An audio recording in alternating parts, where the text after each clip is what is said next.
Let's talk about how to deal with client objections. If you want to become the top salesperson at your agency and learn what we've done after millions of dollars in agency sales, then check out salesmanX.com and become the top salesperson on your team. Now, look, as much as we want our sales to be smooth like butter, the client's going to have some questions, all right? At the end of every sale, or really during the sales process, a client is going to have all sorts of questions, and the way you answer those questions is going to determine whether you sell or fail. One of my first sales jobs was for a startup in New York City. I've talked about it a few times. It was a software startup, and one of the things it did was it seamlessly plugged into the back end of local businesses.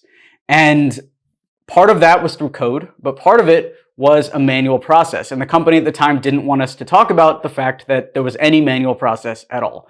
So during one of our sales conversations, a client of mine asked if it would integrate with their system. And I said, yeah, of course it will. And then they said, how will it integrate with the system? And because I couldn't disclose that it was just some guy, that's why it would integrate, because it was manual. I just know for a fact, trust me, that it's going to integrate. And I lost the sale because of it.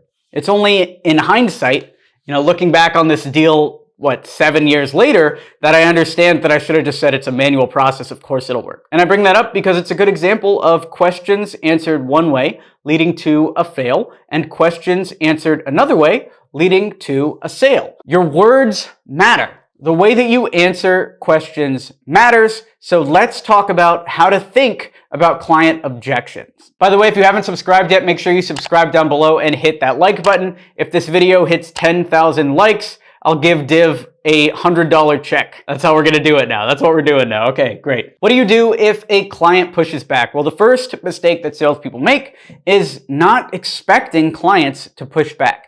They expect the sale to go perfectly smooth, and then when anything happens to throw that off, now all of a sudden they're thrown off. They're flustered because they were expecting to make the close immediately.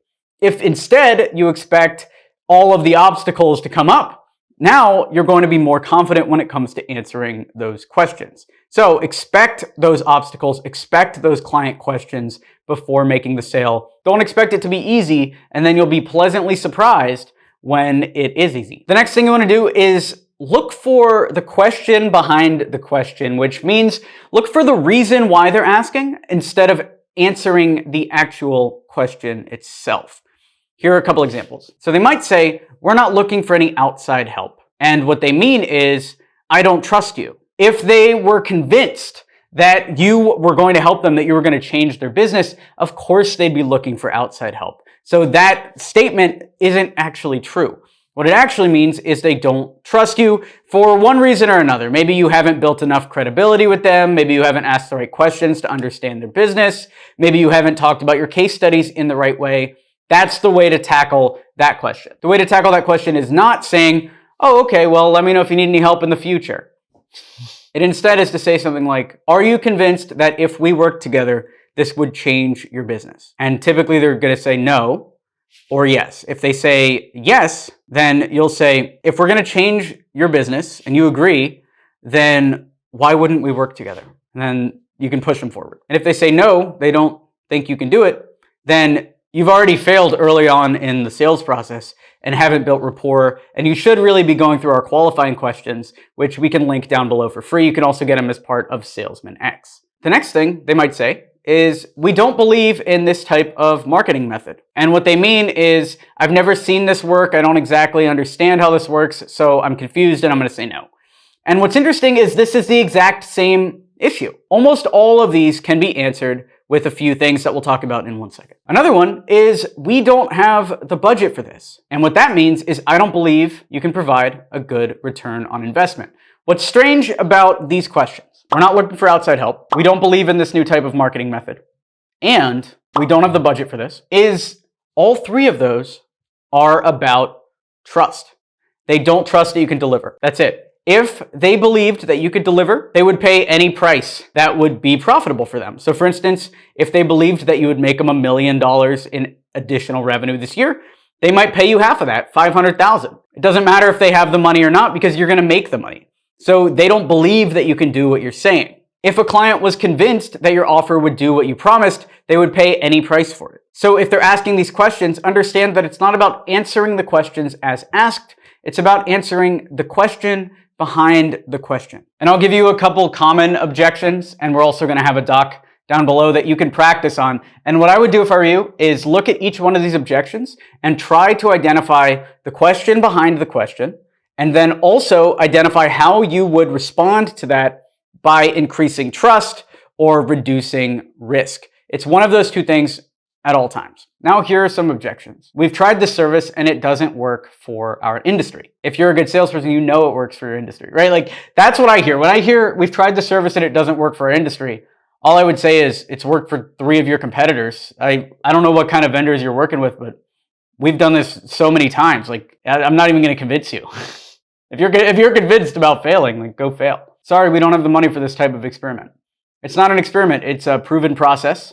And I'm sorry you're broke. You know? A lot of this also comes down to, this is one point I didn't mention. So we'll just throw the questions up here. You can have them, screenshot them, whatever you want. We'll also give them as a free download below. Common objections. A lot of it comes down to selling to the wrong type of clients. If your client says that this is too expensive, it's typically because they can't afford you. And you need to be talking to clients that can afford you. Do things like cold outreach. Do things like cold calling and omni-channel outreach so that you can communicate with clients that can actually pay. One of the main reasons I was able to become the top salesperson on our team is because I only talked to companies that had, $500,000 in funding, $1 million in funding. Some were Fortune 500 companies with billions of dollars in revenue. So if you're running into these price objections, yes, it's either risk, or it could be that they really can't afford you, in which case you really got to take the reins on your sales process and start selling to clients that can actually afford you. The best way to do this is to take control of your sales process away from your boss and away from inbound leads and start aggressively going after high ticket clients. The best way to do that is to join our course, SalesmanX, which you can do down below. And do that now because now's the time to join. You want to become the ultimate salesperson on your team? Go ahead and do that at salesmanx.com. Thanks for watching the video. Be sure to smash that like button to encourage this type of content on YouTube. Subscribe for more videos like this, and I'll talk to you soon. 10,000 likes and Div gets a $100 check from me. I'll send it. Just get it to 10,000 likes. I'm sure Div wants that. So I'll talk to you later. Thanks for watching. I'm Alex Berman.